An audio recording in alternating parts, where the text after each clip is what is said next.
Dear Atheist House listeners, so this is the first session that we are going to have in English. So the rabbi who has uh, come here as our guest to discuss on Judaism is an Orthodox rabbi. As you are aware, Orthodox are deeply religious people. So he is a deeply religious rabbi, and his name is Rabbi Asher Meiza, and he has received the rabbinical ordination from Yeshivat Nachel Emuna under Rabbi Itzhak Kolowski, and he is born and raised in Florida, Miami, and then he moved to Israel, where he studied in Hebron Aish Torah Institute of Jewish Studies, and then he graduated to become. He studied his rabbinical studies, and then he is right now serving as a rabbi. And you can visit his website, TorahJudaism.org, and he is very few of Orthodox rabbis. In fact, I would say he's the only one Orthodox rabbi right now who is more willing to teach Torah and Judaism to non-Jews. He's very open about it, and if you will check his YouTube channel, you could see him debating with Karaite Jews, other Orthodox Jews, and then with some atheists, and then Muslim imams. And he's very interested in Indian culture. And I've invited him to our atheist house because we keep talking about many religions, and this is the first time we have invited a rabbi, an Orthodox rabbi, a Jewish rabbi. So hopefully, and this is going to be like a dialogue. This is not going to be a debate. This is like I will ask him questions and he will answer, and then if he has questions on atheism, he will ask to me, and I will reply to that, and then again I will give a rebuttal on his Judaism. So, Rabbi, you want to add something? No, everything you All said right. was great. Thank you for having me. All right, all right. Let me start the dialogue. So the first question is, what is God according to you in Judaism? So if you could explain, then we will proceed. Like why we deny such a God? Is there any chance for us to deny such a God? So could you please explain in maybe in 5 minutes or something what is God in Judaism and what He has to do with people and how He created? Go on. Sure. So, God to us is the great lawgiver. We always teach that the reason we believe in God is because of the Torah, because of our source material, not the other way around. The reason God is special to us is essentially because God is good. He describes himself as someone one can emulate, and by emulating him, not only will your life improve, your surroundings will also improve. So that's essentially who God is for us as Jews. Someone who has given us a standard, has elevated us up from the animal. He's given us a higher standard to aspire to. And as followers of this lawgiver, we try to encourage other people to keep this law. This law is essentially what separates us from every other belief system.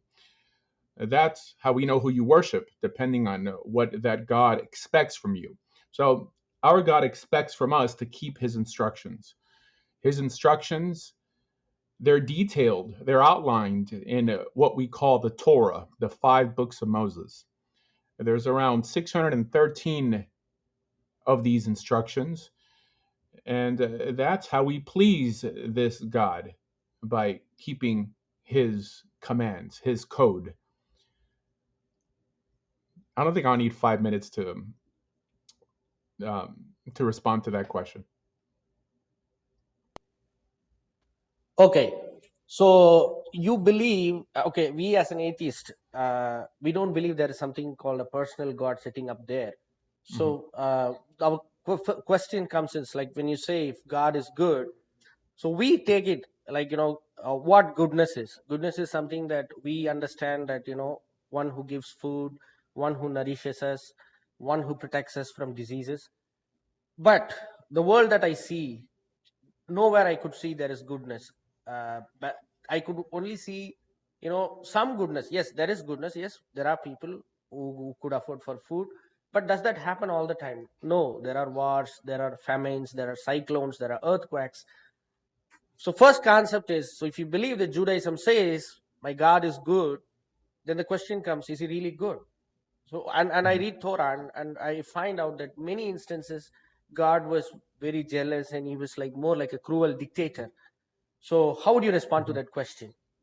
So I didn't say that our book tells us that God is good. Our book shows us that God is good.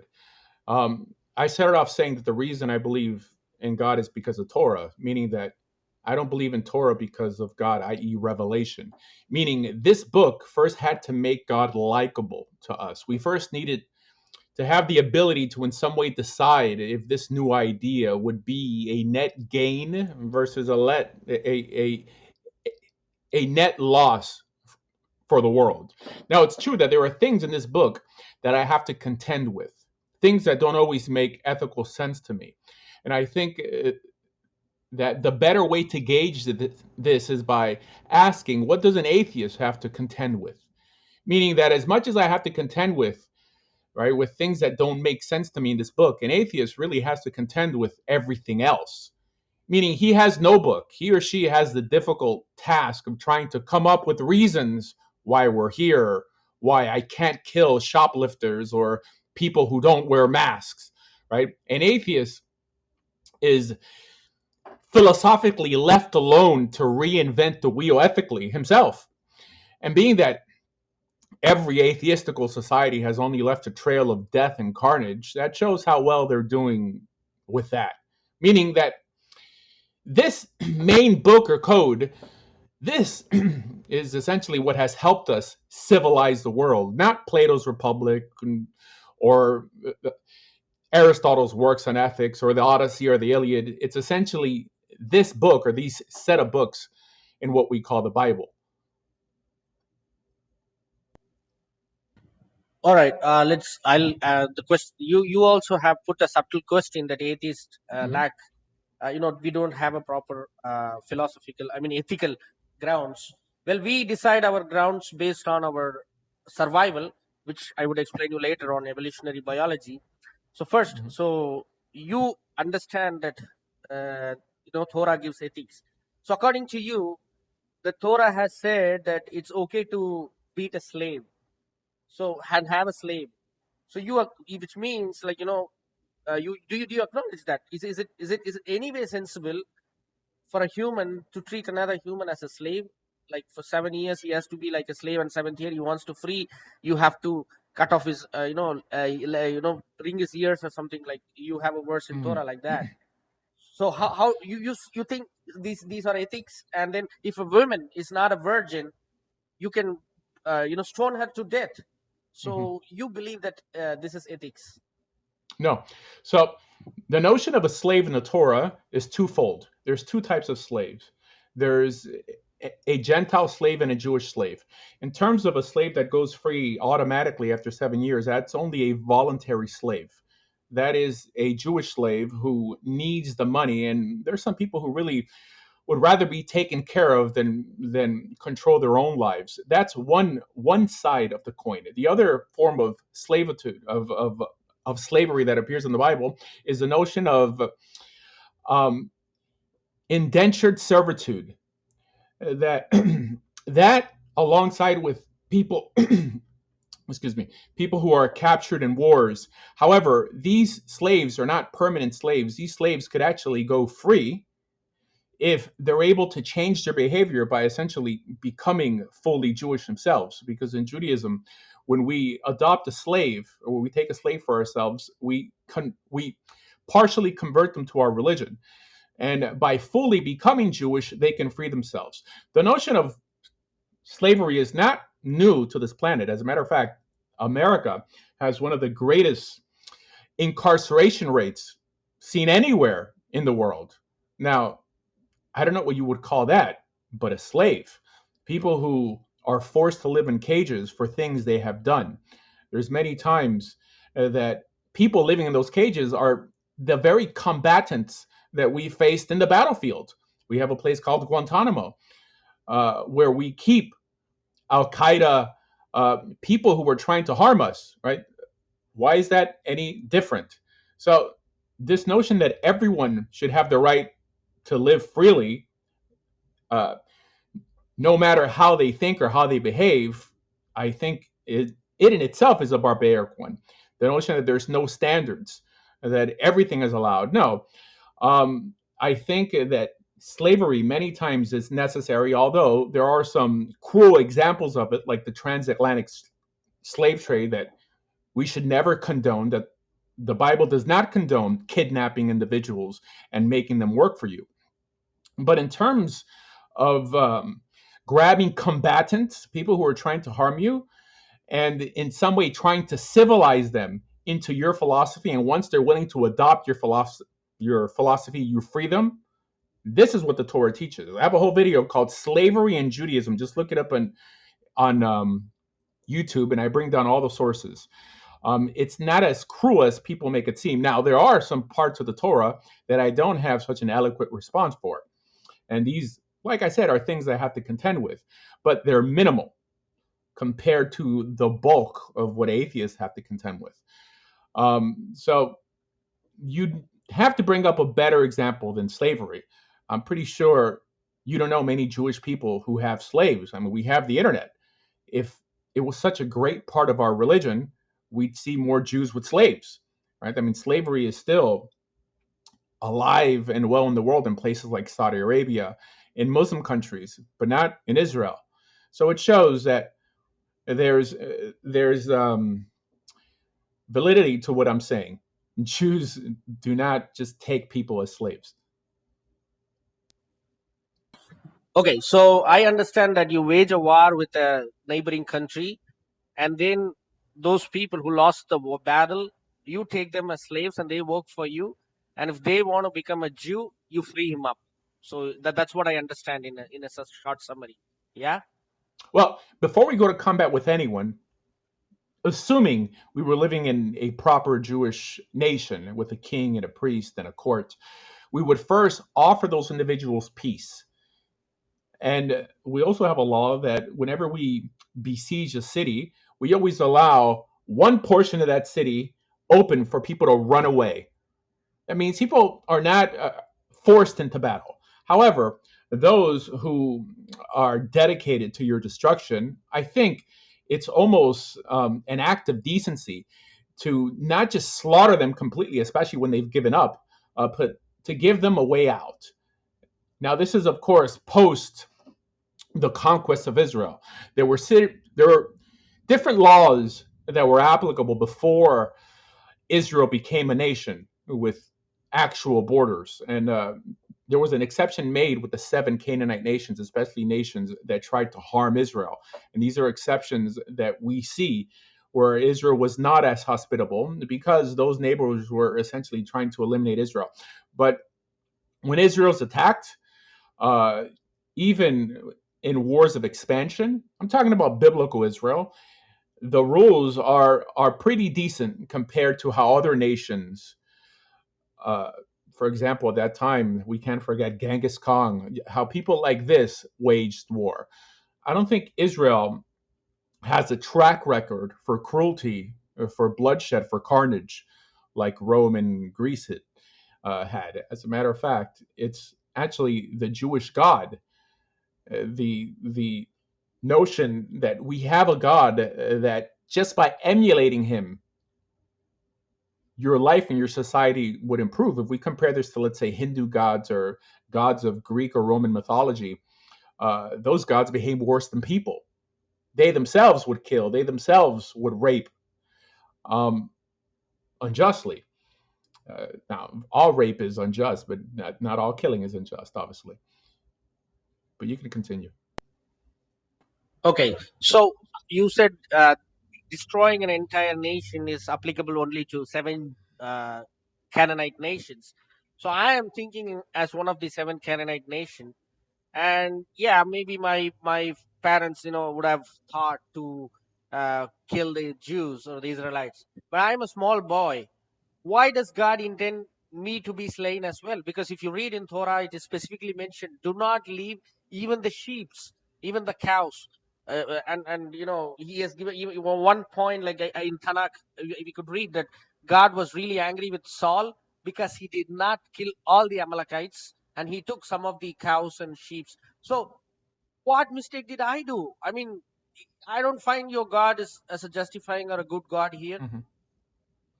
So again, there's a handful of instances in the Torah that we have to respond to. A handful, and they're always the ones specifically used by atheists to try to ridicule our religion. However, one that's not in the Torah, like you correctly said, that's an instance that happened in the book of Samuel. So as a defender of the Torah, I don't think I have to defend on legends and what we call Midrash and Agadah, which is essentially what a historical book would be. Uh, the notion that Samuel chastised King Saul for not even killing the animals and destroying even their pots is not something I think I have to contend for. There's actually an instance that one instance that something similar appears in the Torah, and it's not God commanding them to do it; it's actually Moses. There is no instance in the Torah where God specifically commands the Israelites to kill all women and children and leave none of them alive. In context, you will see that it's Samuel in one instance, which is not in the Torah, and there's one instance where Moses said it. Now, Moses is human. Moses many times made mistakes. I'm just trying to be accurate to the text and answer your question the best way I can. I I deal a lot with like very intelligent, inquisitive people who really want to learn about my religion, and it doesn't do my religion a favor by giving inaccurate information. So, like I said, there are things in my religion that I have to contend with. A handful of things. I would say around 98, 99% of the Torah, I can justify, I can teach from an ethical perspective. That 1 or 2% that I have problems with, I'll acknowledge it. Absolutely. That's actually something I ask a lot of atheists if they ever doubt their atheism. If you would ask this to any religious person, they would say absolutely. Religious people always doubt, constantly doubt their religions. There was a famous Indian nun by the name of Mother Teresa. Her diary is riddled with instances where she would doubt belief in God. It's normal, it's healthy for honest individuals to say that sometimes they doubt their religion. Would you say that you ever doubt your atheism? No, okay. There are some things that, for example, we trust in science. We call ourselves scientific atheists. And you talked about, the people who the atheists under the name of atheism, they massacred, like Mao Zedong or Stalin. We see them as a dogmatic people. They believed in communism and they believed in dictatorship, but they did not believe in science. They did not do based on science. They just believed on political motives. Now, we are science. That is why we specifically, I've added the word scientific atheism. Okay, so you say you agreed honestly that you cannot content with 100 percentage of Torah, but some, it's like five, maybe like you gave a percentage, 98 percentage. I can defend, but 2% I cannot contend. So all right, I appreciate that honesty. Now, Well, you should answer the the next, question. yeah. So what I Okay. believe is, now we trust in science. Now, when we trust in science, does science answer all the questions? No. But do I have the answer from the religion that what science gives in? For example, I have a question: where did I come from? Where did humans come from? Then I look into the pages of science, and science gives me evidence on evolution. And then I go back to religion. But religion says we are created from clay, sand, or different religion has different creative creation stories, which does not give me any evidence. I just have to believe it. Mhm. But whereas science gives me evidence that I can trust. I look at the skeletal structures. I can look at the fossils. I can look at the genetic composition of humans with the Neanderthals, with primates, even our closest alive relative. We call it as chimpanzees. So when I look at the genetic similarities, I find okay, there are more possibilities for humans to evolve from a primate than to be created from a clay. So, but does science say like this is exactly where it happened? No, science is honest in that. We need to find out, because science works in a way where the more evidence we get, the more we stick to that Mhm, particular thought. mhm. So in Do you that ever way, doubt your I find atheism? science answers a lot of questions. So Okay. coming back to atheism, Mhm, now mhm, that's where we think about God. Now all the religions that talks about God give some kind of picture about God, which science rejects. So on that way, I cannot believe in a God that what religion says. But at the same time, do science answer all the question? No. So, but science gives me one part, like we are all from energy matter equation is equal to mc square. Again, that's given by a Jew. I acknowledge that, Albert Einstein. So, but still, I at least get a glimpse. Okay, we come from that single point where the energy was converted into matter at some point, and then from the matter, the Big Bang happened, and then we all here by random, a complete randomness. So, but is that energy created by a god?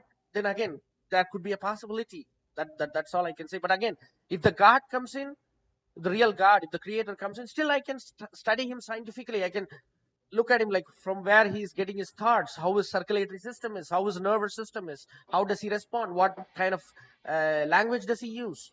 So I can still study him scientifically. So in that way, when I think, I only can find that I can deny the God spoken by religion 100%. I can deny that. I never doubt that. But then if you tell me, okay, what if there is a God in another universe? What if some aliens created us from another universe and sent us here? Well, I don't have an answer for that. So that is where we doubt. mhm.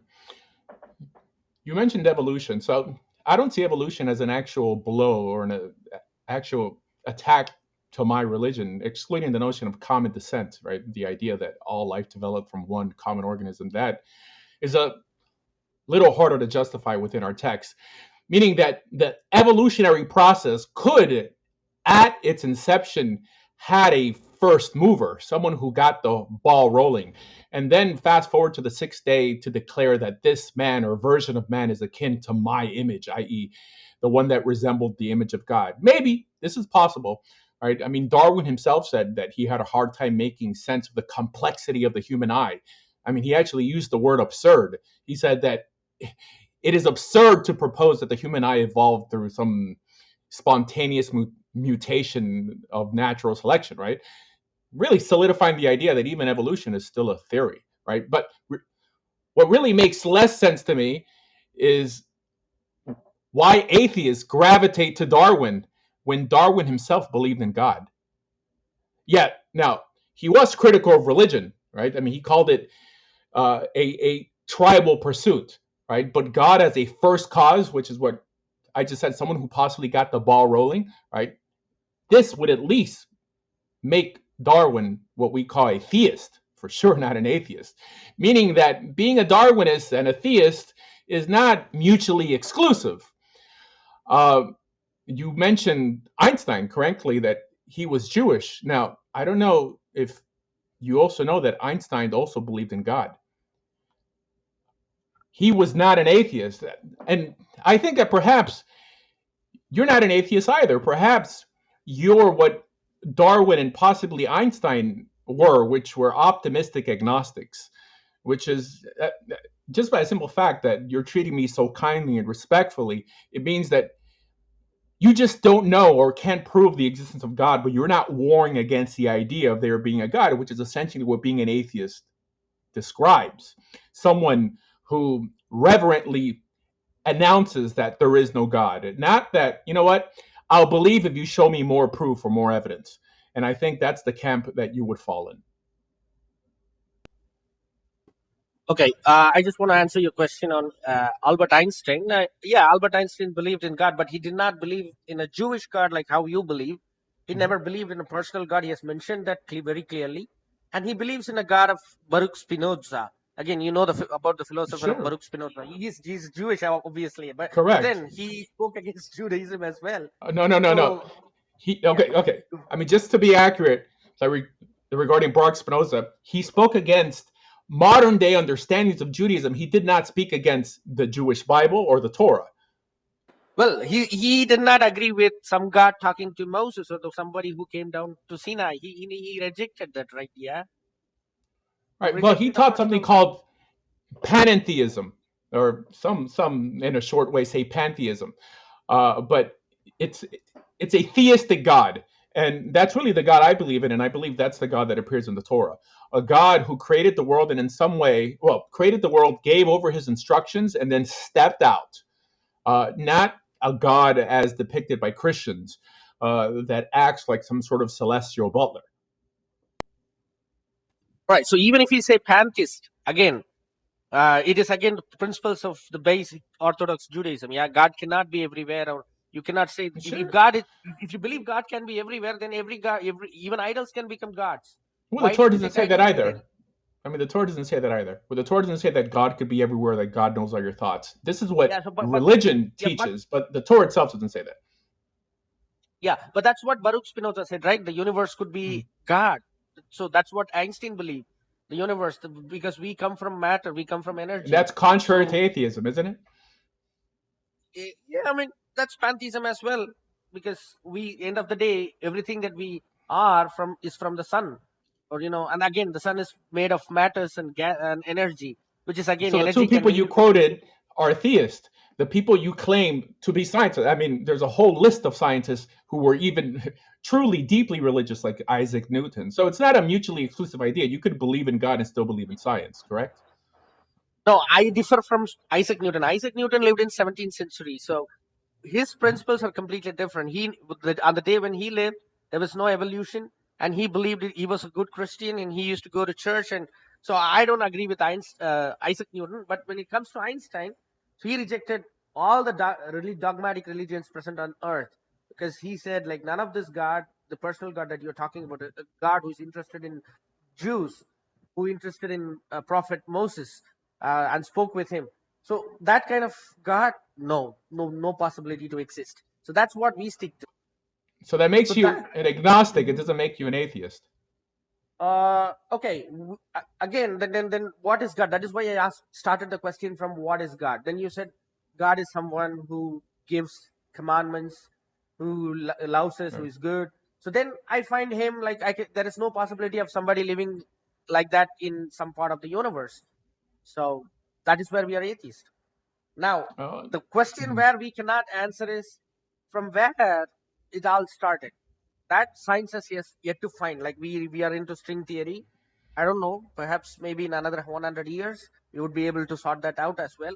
But definitely, I can assure that it will be against on all the religions of the world. Like whatever the religion said till now, the science gonna give a complete different answer with evidence. So that's what Mhm. we are waiting for. Okay, now coming to your question on evolution as well. Like Charles Darwin, yes, he was a theist, but at the same time, he at his time that he could not understand what DNA is. He never found out what DNA is. So if Charles Darwin would have lived it right now, definitely he would have been a hardcore person to reject religion. So, okay, now coming, the other question that I have to ask Well, you that is, takes faith. I mean, that's a statement of faith as well. I mean, to assume that if he lived today, he'd be a hardcore atheist. But continue. okay, so all right, now uh, you said about 6 days creation. Now, do you still believe that the human population, like it's just 6,000 years from Adam to us? So, in terms of 6 days of creation, there's many rabbis who teach that it's not necessarily 6 days, but 6 instances. The Hebrew lends the fact that it's more 6 instances of creation. I mean, it's illustrated as 6 days. The reason we keep the Sabbath every 6 day and not every 6 billion years is because that's how we remember God's commandments. That's how we can illustrate it and apply it on a daily level. But there's many rabbis. There's a famous physicist. His name is Gerald Schroeder. He's actually teaches in a rabbinical school in Israel. He's a religious Torah Jew. He's a physicist from MIT, and he wrote a book called Genesis and the Big Bang.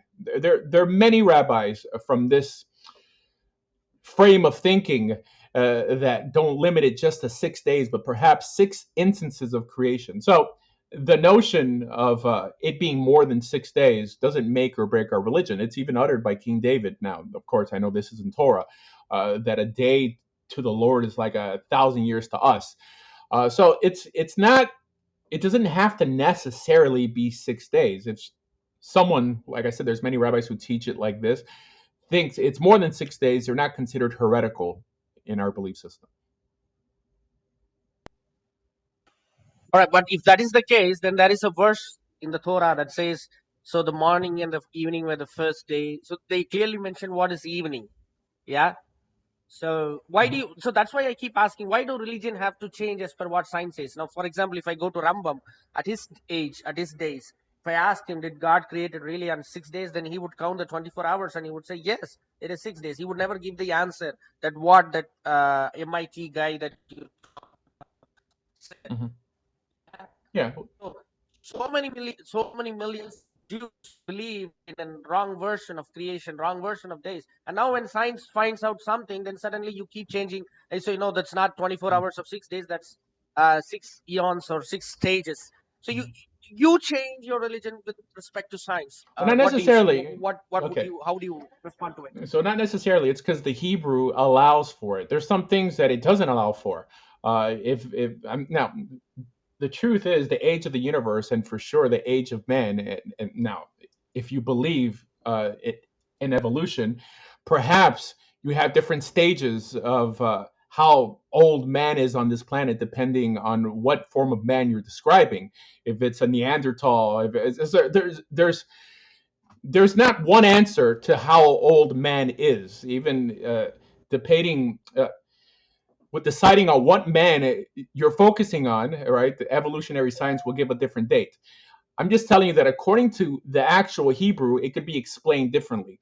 Now, some people are staunch 6 day creationists. For example, the last Lubavitcher Rebbe, the one who passed away, the head of the organization Chabad, was a 6 day creationist, and it's fine. And as a matter of fact, I lean towards that understanding that it, in my opinion, which is more a 6 day notion, just ties it to keeping the Sabbath every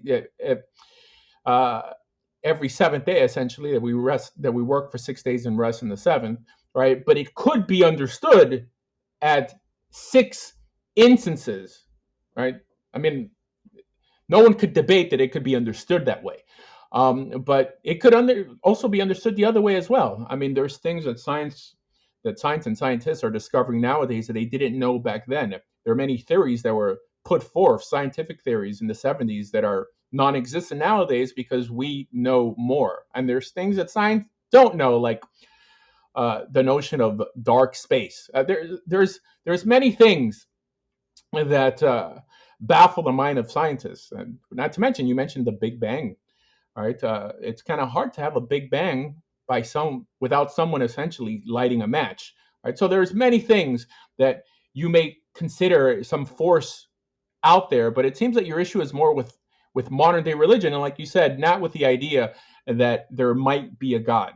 And I'm not married to the word God, right? I mean, if you want to call him an alien, if you want to call him a supernatural force, I'm okay with that, right? I'm here to give you a proper representation of the God that appears in Torah. Now, there's a lot of things that appear in Judaism, Christianity, and Islam that do not appear in the Torah. Notions like heaven and hell, these things don't appear in the Torah.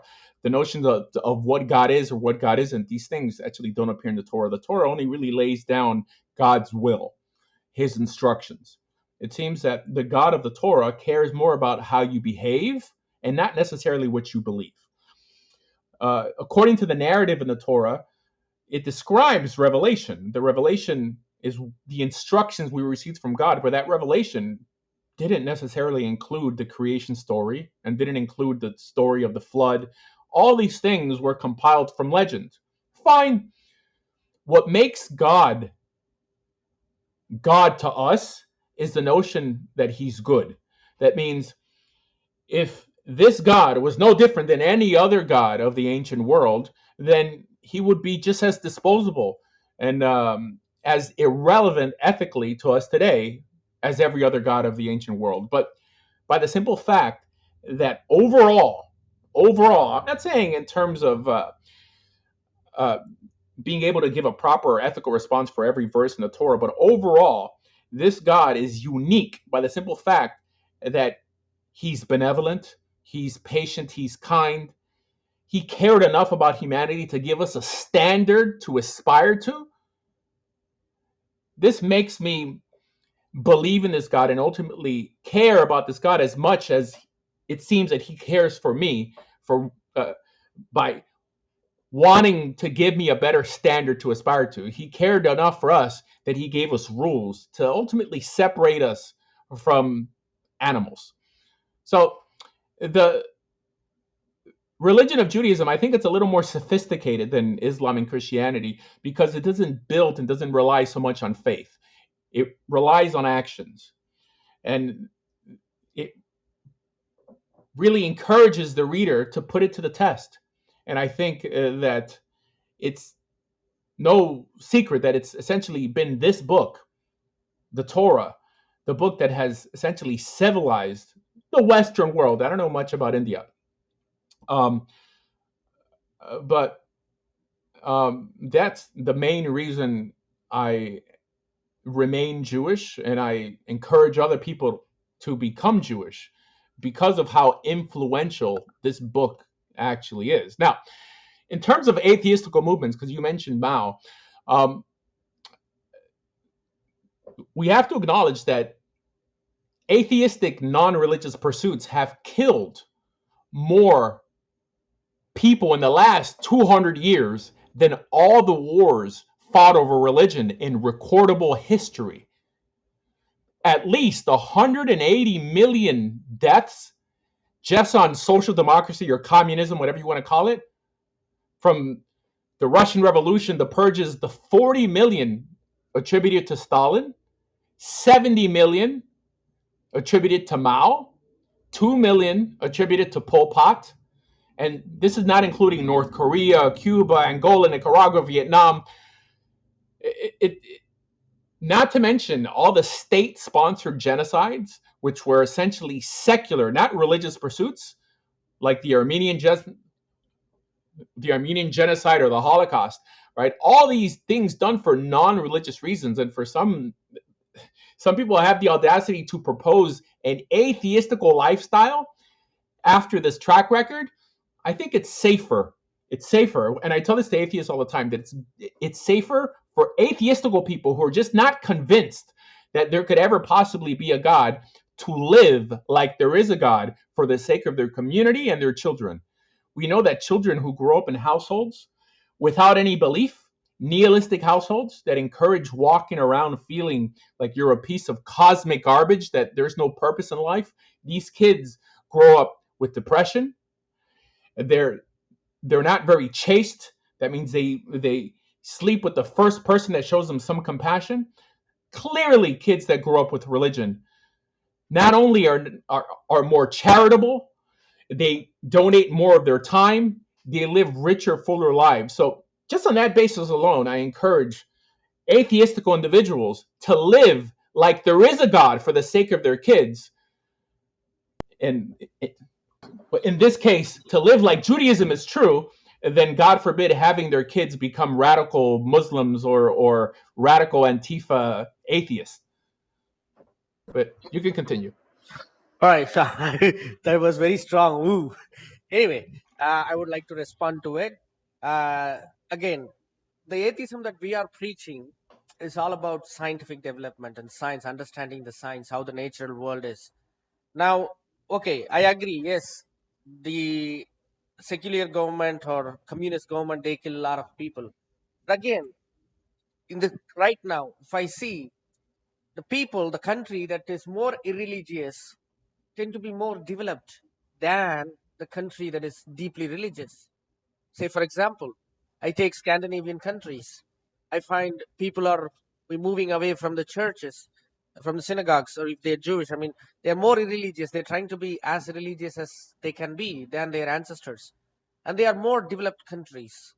Scandinavian countries could be a good example, Norway, Sweden. But now, if I replace that scientific, because they have this critical thinking in them, they have the scientific approach in them. Now, if I replace that with you believe your dictator 100%.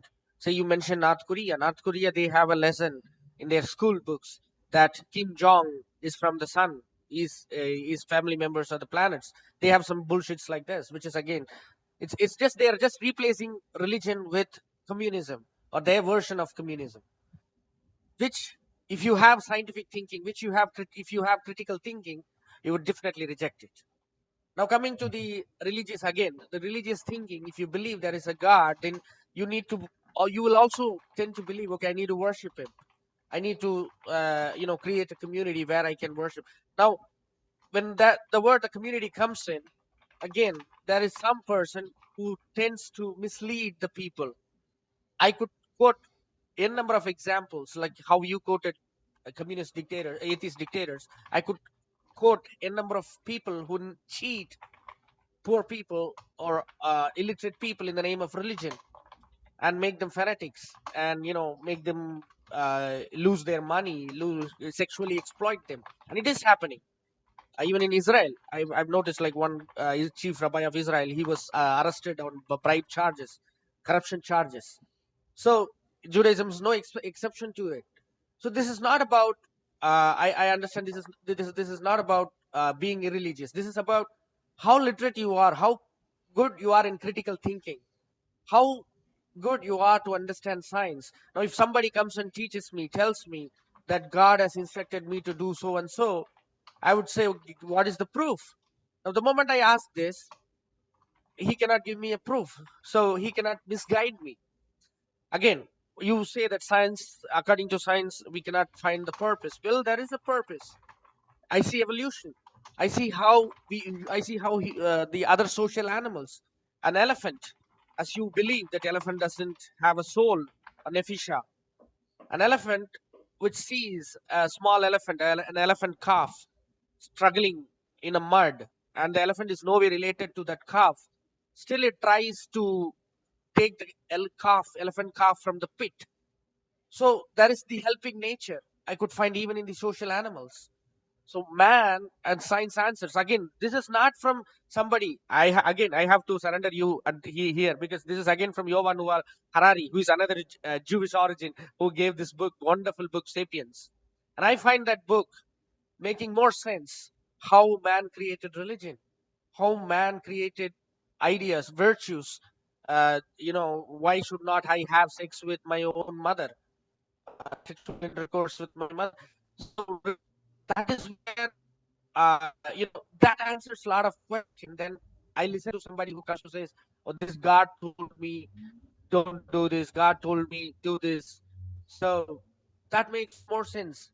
So if everybody have that critical thinking in them, rather than believing in something blindly or by faith, then the result is worse. That is what we take it. How do Mhm. you? What are your thoughts on Yuval Noah Harari? Have you read his book on Sapiens, Rabbi? I'm not familiar with it. I'm not familiar with it. But it seems like your Okay, arguments are so more against other religions. They're not against Judaism. But I'll get to that in a second. You you spoke of Scandinavian countries. Um, I don't know if you know that around 50, even 60 years ago, those countries were deeply religious and they weren't underdeveloped back then. Uh, what is actually occurring now is that the individuals there are actually standing on the shoulders of giants. People have to acknowledge that they're reaping the benefits. The reason they're able to consider themselves, and not all of them, but the ones that do, as ethical humanists, as even ethical atheists, is because every one of those individuals most likely had a grandparent, possibly a parent, who themselves were religious.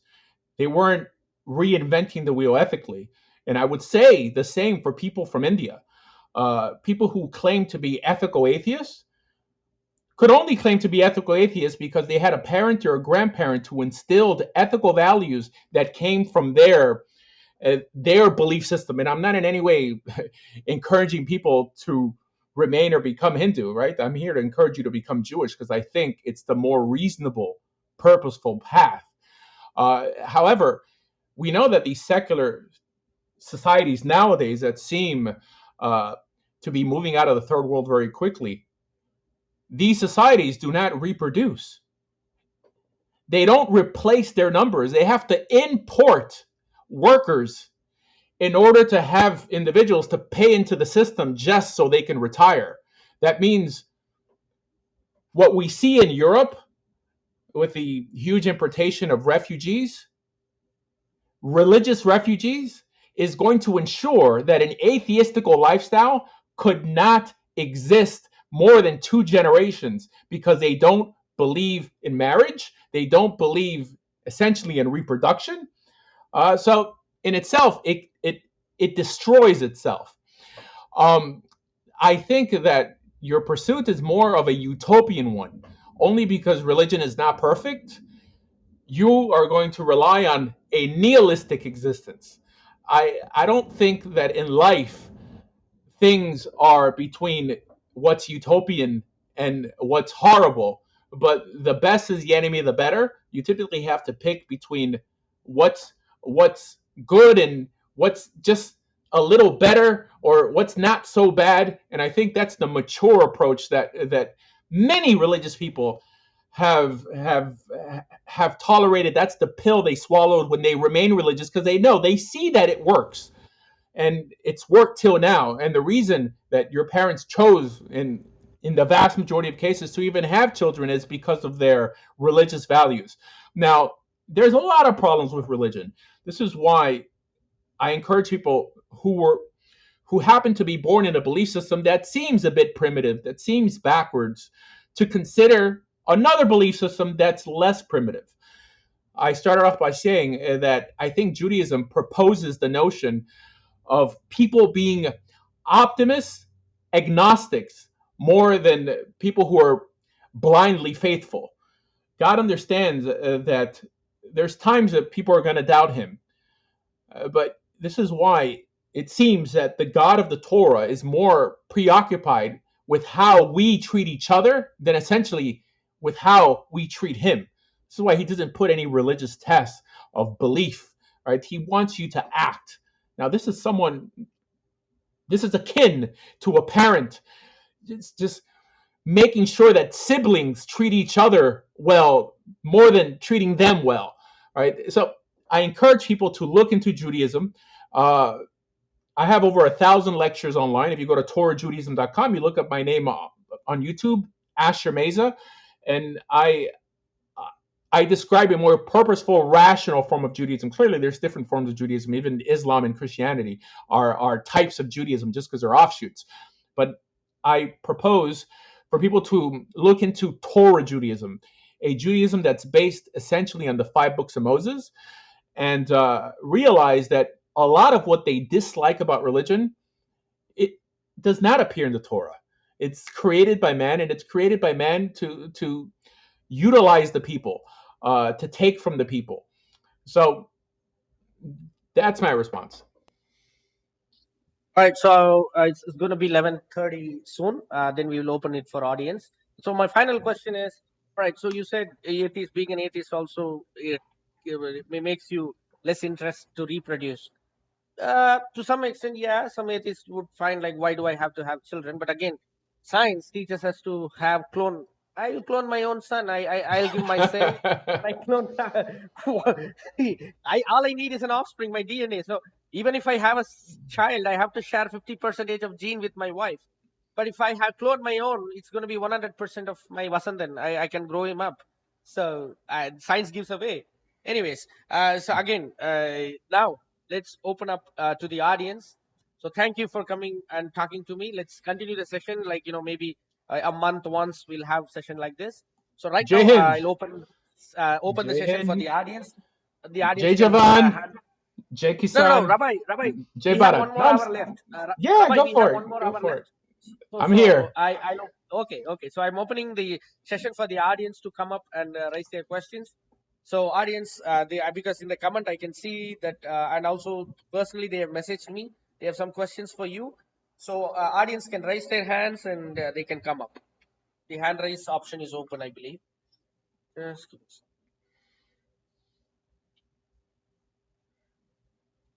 Yeah, I just turned it on, and now the audience can come in.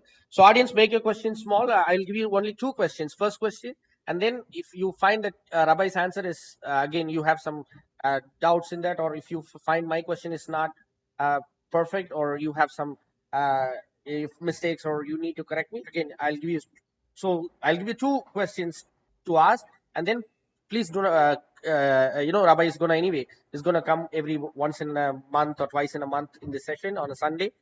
So you can continue, or you can even invite Rabbi to your personal rooms if you're a Hindu and you heard him talk about Hinduism. So he's willing to talk with Hindu spiritual people as well, to have a debate with them as well, or Islam is he's willing to talk with imams. But so maintain the decorum. Just two questions to atheist or to Rabbi. So the hand raise is open, please.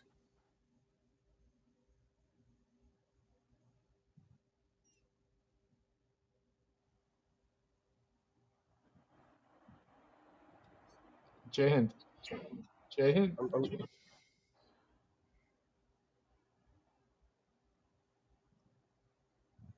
Roland, Mr. Roland has come up. Roland, so your question is for what? To So Rabbi for or to me?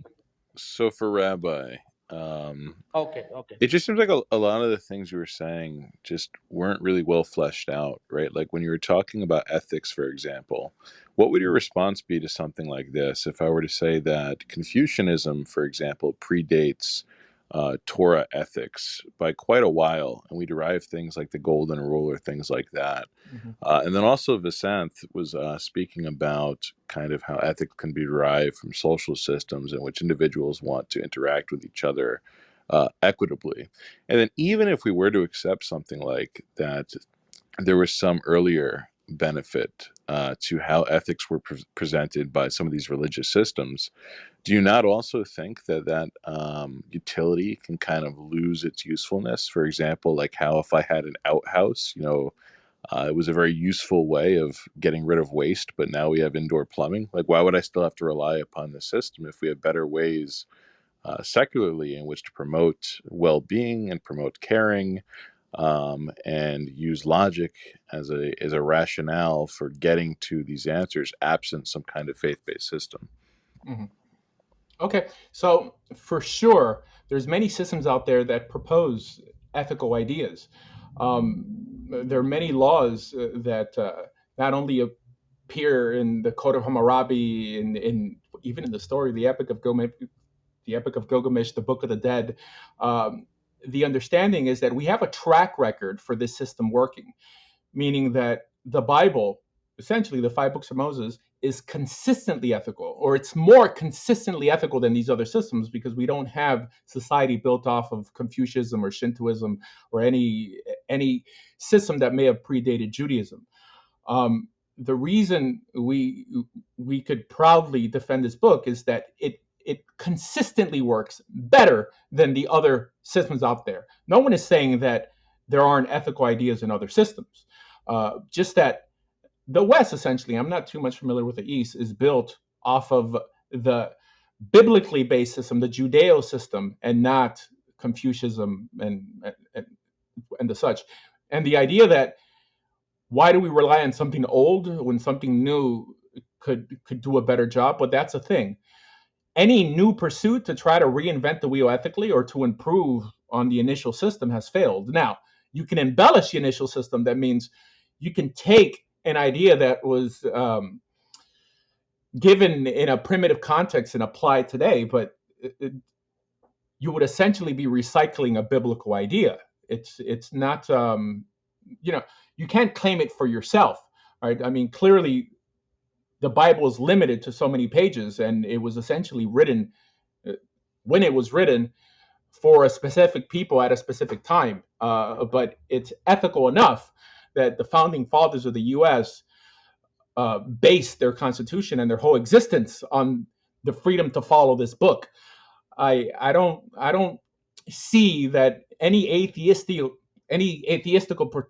pursuit has had a good enough track record to contend, at least till today, to a system that bases itself off of biblical values. I'm not saying that a system cannot arise in the future, but as of today, our biggest claim is the track record that living an existence based on biblical values has provided for us. Right? It just doesn't. I don't see a system uh, that has outdone the Bible. I mean, have you? I mean, you totally negated like more than 50% of the world's population when you said, I don't know about the East, and then you just kind of cited the West.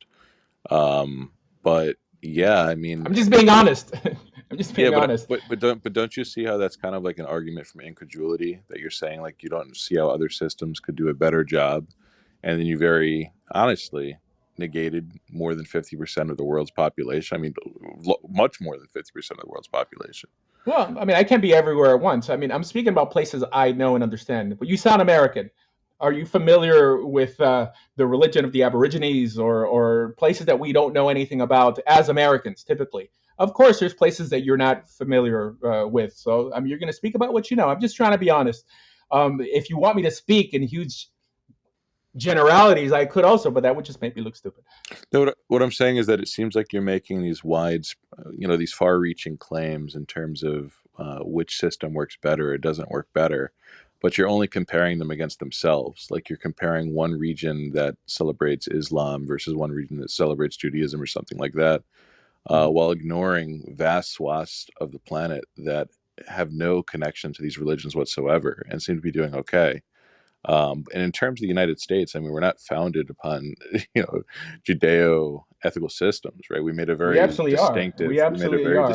we made a very distinctive separation between these systems to not include them within our constitution, Not to remove necessarily. ourselves from them. Okay, And hold on, then hold on. furthermore, I think Wait, that wait. wait 1 second. Furthermore, I think that there's a benefit to asking questions as to why something is right or wrong, right? As to why murder should be disallowed and should be legalized against, as opposed to just saying it's because the Bible says not to do it.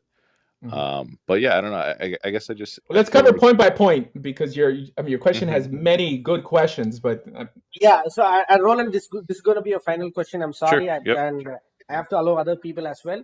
And if somebody, Rabbi, can I? Because some people would be good in Tamil rather than in English. So if they can no, it's ask fine. in Tamil, I can translate them for you, and I can translate your answer into Tamil. Is that fine with you? Can I pull Tamil Sure, audience sure. as well? Just சரி for யாருக்காவது let me translate, just give me a sec. So okay, all யாருக்காவது right, no தமிழ்ல problem. அவர்கிட்ட கேட்கணும்னு ஆசை இருந்தா கூட மேல வாங்க, நான் உங்க கேள்வி இங்கிலீஷ்ல அவருக்கா டிரான்ஸ்லேட் பண்ணுவேன். அப்புறம் அவரு சொன்னதை திரும்ப நான் உங்களுக்கு தமிழ்ல டிரான்ஸ்லேட் பண்ணி தருவேன். எனக்கு தமிழ் ஆங்கிலம் தாங்க எனக்கு பிரச்சனை அப்படின்னு நீங்க இருந்ததுன்னா தயவு செய்து மேல வாங்க. அரபையா, you can respond to Ronald. Okay, yeah. So the notion of separation of church and state in the United States was created to protect the church from the state, not the other way around. The founding fathers were deeply religious. They weren't Baptists or Pentecostals. They were what's known as theists, which still means that you're a believer in the Bible. Like to the point that Jefferson came out with his own Bible. But that's because he was more critical of the New Testament than he was of the Old Testament. I think if conversion to Judaism was possible, and even in the Jefferson Library, they found like a few editions of the Talmud. There's a theory that he possibly wanted to become Jewish. But yes, they were theists and they were deeply religious. To think that the U.S. was founded on on any atheistical ground is not to know U.S. history.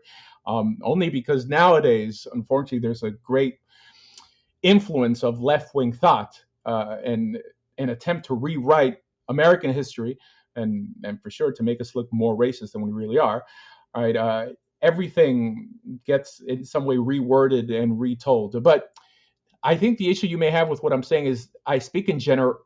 I try to generalize, and I have no issue with generalizing. I think that's the foundation of wisdom, being able to group things into different segments, just be able to I mean, elect one better than the other. I mean, that doesn't mean that if I'm not familiar with every little crevice on this planet, that I have no ground for what I'm saying. I'm speaking for what I know. I mean, I know the West essentially, and I know that it's been the Bible, the book that has civilized the West, and it's no reason why there's no. It's not a coincidence that there are more missionaries coming from the U.S. and from more prosperous nations to other places, not the other way around, meaning that people are striving to emulate our success, and our success is due to where our values came from, and that's the Bible. Yeah.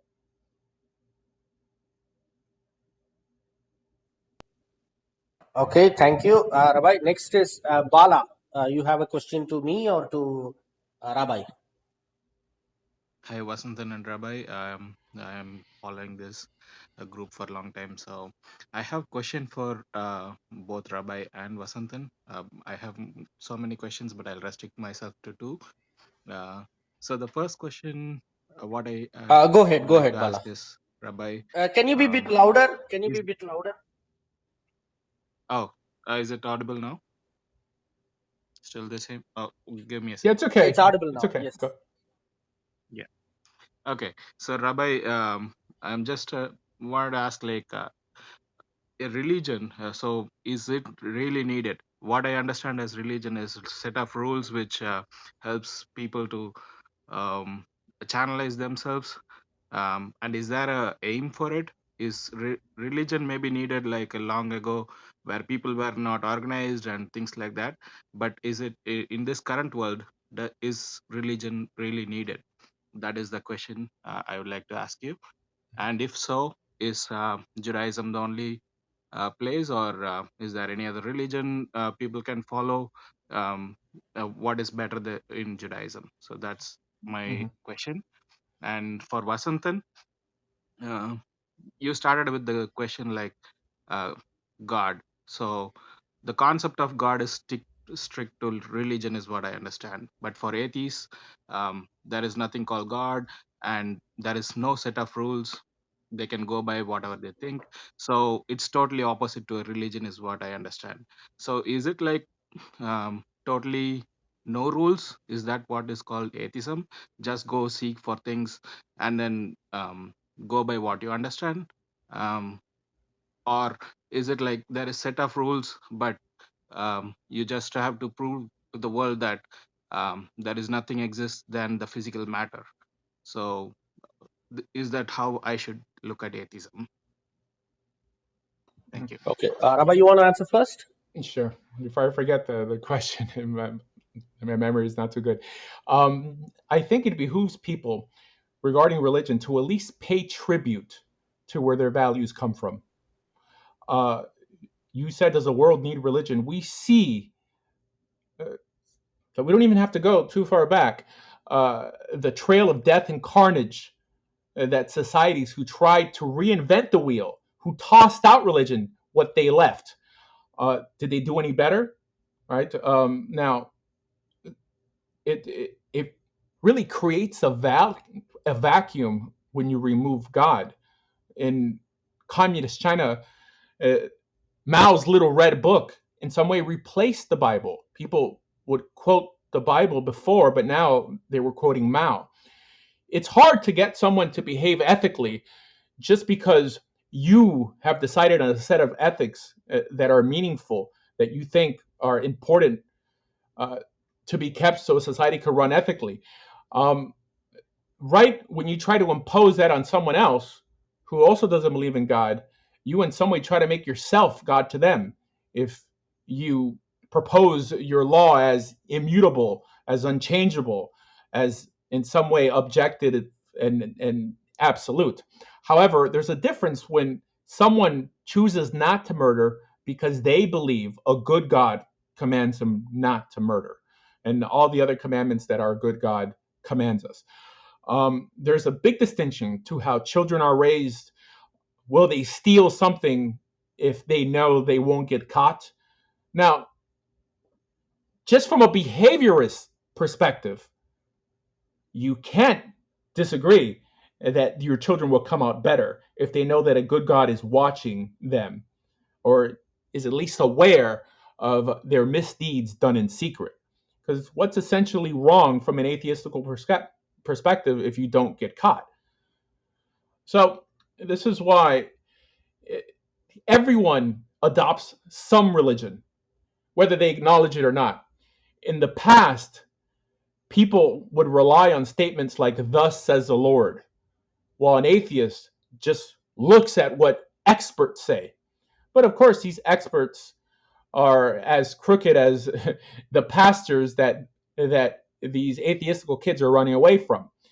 We have to go back to source material. We have to see what the Torah actually says, what the Bible actually says, and realize that the disdain that they have for religion, the bulk of it, is not found in source material at all. Now, I'm not saying everything in our source material is equally palatable. There's some things we don't understand, but I think that if you would make a list of what makes sense versus what doesn't make sense, you're going to have a very small list regarding what doesn't make sense, and realize that this book, at the time it was given, was head and shoulders above everything else, which is why it has had such a great track record of working. I'm not saying it's perfect, okay? I'm trying to be honest, but it's better than nothing. And that's essentially what you'd be giving your kids if you encourage them also to follow some sort of atheistical lifestyle. So that's my response. Thanks, Rabbi. All right. Okay. To Bala's question, does atheism means set of no rules? Well, there are different branches of atheism. There could be communist atheism, there could be scientific atheism, there could be nihilist atheism, many varieties of atheism. The atheism that we are looking at, like how you have many religions, like you have monotheistic Islam, monotheistic Judaism, Trinitary Christianity, polytheistic Hinduism, like just like that, in atheism you have different thought process, different thoughts, school of thoughts. The one school of thoughts that we are keeping is keeping ahead, I mean keeping in the front, is based on science. So when you talk about rules, our question comes, the first question that we would like to put you back again is, what rules are you talking about? Is it about social norms, or is it about the rules that you worship with God, or with your personal God? Like if he asked you to shave your head or grow beard or observe Shabbat, or set of things. Now these things, if you call these as rules, well, to us we will say this is something like, we'll just reject it. It's pure bullshit. But if you say, I'm talking about the rules, like love one another, help the poor, well, that is where science comes into picture. We find in evidence of our human ancestors going back, Neanderthals or Denisovians.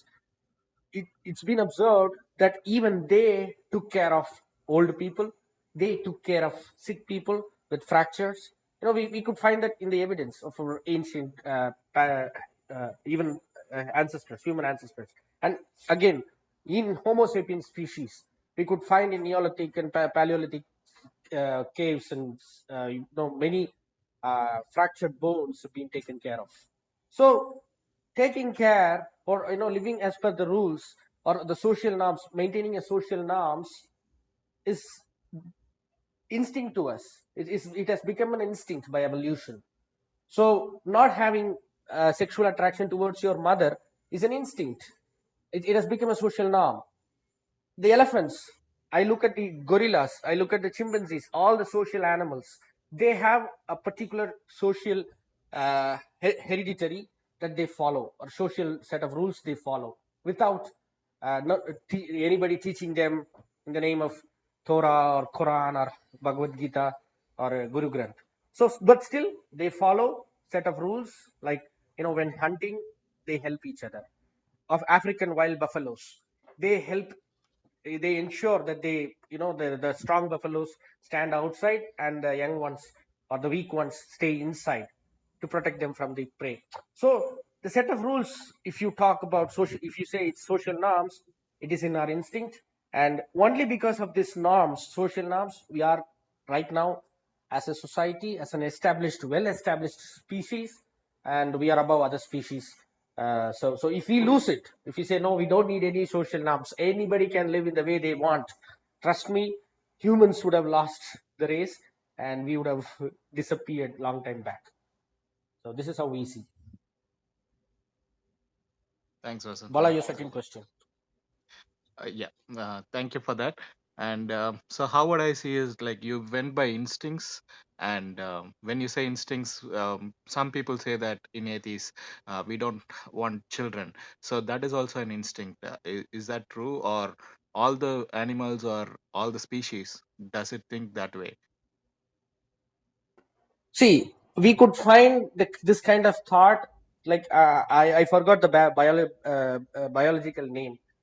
is found even in animals too, even in reptiles and even in mammals and birds. Like they will not reproduce if the circumstances is good, is not good.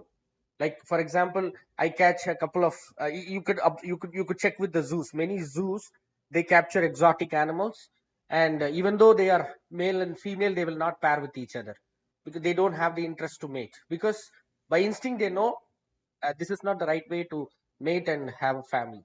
It's been observed, and so they forcefully collect the semen and they do the artificial insemination process to have the kid. So having, refusing to have a child is not restricted only to humans. Even the animals have the same behavior. Even the birds observe the same behavior. Now, even though everything is there, I'm rich, I can, feed for 5 generations, and I have no sexual problems, everything is working fine with me, but still I choose not to have kid.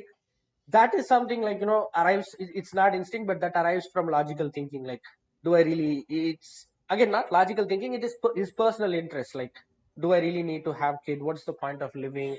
What is the point of me bringing to a kid to this world which is already destroyed by, pollution, plastics, or maybe, if you say, then this is all because of science, but then there is also rapists, there are also religious fanaticism, terrorism. So why do I have to bring a child into this cruel world? So let me just, rather than let me take care of an orphan child. There are many orphans, millions of orphans in Africa, in Asia. So let me raise up one kid, and because they're already born and I can kill them. So let me raise. So that would be more logical rather than like saying no, I don't need any kid. So that would be the more logical approach for an atheist, scientific atheist. Thanks, Vasanthan. I'll take that. And for Rabbi, what I understood is if there is no ethics, I mean, if there is no religion, there is no ethics, and that will bring a problem to the government. Like, people can, if you think like you can kill anyone, you can go kill anyone. There is no God who is watching any of you. So it'll be a bigger problem to government, and still the government exists. So is still ethics a thing? There is work ethics, there is other ethics. So is still religion needed? That was what I wanted to ask. And Well, this will not be my religion in itself. In terms of my response was more of a code, not some fairy tale of individuals interpreting the Bible the way they see fit. The notion of a good God giving a standard that supersedes man's standard. Now, at least in America, our our essential book that was the basis for declaring things right and wrong was the Bible. It wasn't that the government meted out laws just the way they saw fit. Nowadays, it's more secular, and because it's more secular, it's become more immoral. Right? It's hard for me to imagine somebody looking to animals as a standard for the way that we should act. I mean, have you seen animals how they treat uh, not just those outside of their species, but even those within their species, eating their young? If a a pony is straggling, the head of the pack will kill it right away. Right? I said earlier that the Torah, that God's word was there to elevate us from the animal, and like my friend is here encouraging us to look towards the animal as a way to behave. But I don't think uh, animals behave better than people. And even without a God, it's just, yeah, it sounds absurd. But go ahead, next question. okay. Okay, Rabbi, I have some question from the chat. I could find Nee Grosteen. So he has asked a question to you, like the Jewish laws you keep talking about. It says Torah asks you to love one another, help one another. Now, but it is all for Jews, not for Gentiles. Yeah, so that's what he has mentioned. What is Mhm. the question? So the law is for everybody in terms of ethical law. There are certain ceremonial laws that are for the children of Israel alone, but we see that God punishes people in the Torah who murder, who steal, who are not Jewish, or now the word Jewish doesn't even appear in the Torah, but are from a Hebrew pedigree. We see actually at Mount Sinai that there stood a mixed multitude of people. It says that they were Hebrews, they were Israelites, and then there's something called the Erev Rav. The Erev Rav means a mixed multitude of peoples. Now, it's true, later on, this group in some way gets absorbed and becomes part of Israel, but it shows that the law is for everyone. God expects everyone to be ethical. Now, there's some ceremonial laws, like dietary laws, that he requires people who are in a covenant with him to keep. But regarding ethical behavior, he expects that from everybody. Okay, thank you. Next, Mr. Karkish has come up. Karkish, you have a question? To Yes, whom? yes, To I me or have to a Rabbi? question To me or to to Rabbi? the rabbi, please. Okay, okay. To the rabbi. Yeah. So, just one question, Rabbi. In the Torah, there is one regressive verse which, kind of relates to what's happening in India these days. So, I just want to ask, how you guys overcame that, or how was it abrogated? Because obviously the Jews are not following that to the T, and the verse is relating to the desecration of idols and temples, which is the hot topic right now in India, and it's happened in the last 300 years, 400 years, several times. And if we go back in history, it comes from a verse in Quran, which is basically plagiarized from the Torah, right? Mhm. So I think you know which verse I'm talking about. It's basically about giving a symbol, or giving an idol to God, right? And that one is I can't recall the verse, but basically it's against idolatry, right? Torah. Correct. And also Correct. there is one, just to finish it off. I mean, okay, it's fine. Each religion can have their own rules and regulations. But here it is actually propagating violence. This particular verse, it's saying those who are giving a symbol or an idol to God, something like that, can be destroyed, right? So then you're propagating violence. It's one thing to just say avoid them, or it's he's not a Jew, or giving a symbolism to God is wrong, or those things are fine as long as there's no propagation of violence. Yeah, so that's my question. Thank you. Okay. I mentioned before that although God doesn't make a distinction between laws, there's laws that are only applicable in the land of Israel, and then there's laws that he expects everyone to keep, essentially the ethical laws. The difference is that people living in the land of Israel make an agreement with God that before they enter this land, they're not going to bring any idolatry, they're not going to desecrate the Sabbath. It's an arrangement. This is why it's called a covenant. A covenant is an agreement that, in this case, the Israelites and the mixed multitude are making with God before they enter the land. That means it's not for everybody. There's no command anywhere for an Israelite, for a Jew, to enter anyone else's country and start breaking idols. This is what Islam does because they have a global vision of some caliphate that Judaism doesn't have. Judaism limits it to the borders of Israel. Now, of course, we can expand those borders, but it's not a global vision to take over the world. The understanding is that the world will come to us, not that we go to the world and destroy their idols. So, in terms of actually destroying them, I don't think there's a verse in the Torah that talk about that, but it talks about doing away with people who bring you to worship their foreign gods, for sure, absolutely. But this is only within the land of Israel. Israelites, Jews in America, anywhere in the world, don't ever try to desecrate a temple they would deem idolatrous, or a mosque, or anything like that, because there's no obligation to do so. The only obligation is in the land of Israel, and it's truly in the land of Israel when we're properly redeemed. That means right now the state of Israel is a secular country. It's not a religious country. The vast majority of Jews living in the land of Israel are not religious. I would say maybe 90% of them are not religious. So we're still considered in exile, even though we have a state of Israel.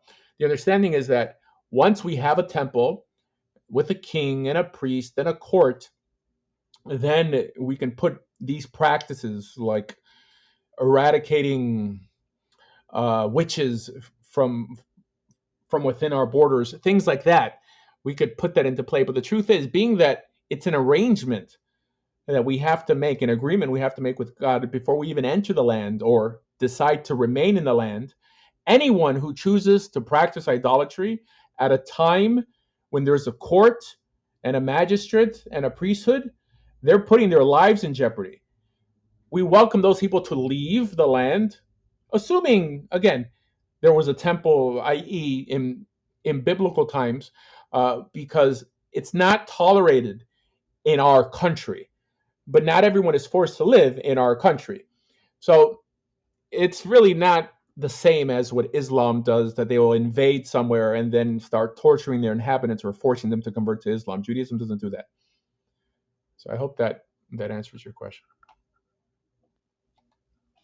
Karkish, your second question. No, I just had only one question, Vasanthan. Okay. So, yeah, and, I don't find any other questions. All right. Okay. So let's wind up the session then. It's going to be 3 a.m. for you, right? There, Rabbi. Yes? 3 o'clock in the morning. Yes, sir. Okay. Jai Hind. All right. So thank you so much. So next time what we'll plan is perhaps we'll have in the evening for us, Indian time evening, so you can have it in the morning. Perhaps we will have a lot of people coming and asking us questions, because when we conduct there is one more group as well called Torah, Learn Torah in Tamil, like it's for Tamil audience. So many people come there and ask questions, and Yaakov cannot answer those questions because of the time limit. So he has to go away. So perhaps we'll next time when we have next session, we'll have it in the evening Indian time. So you can also spend a lot of time, and we can also invite a lot of people.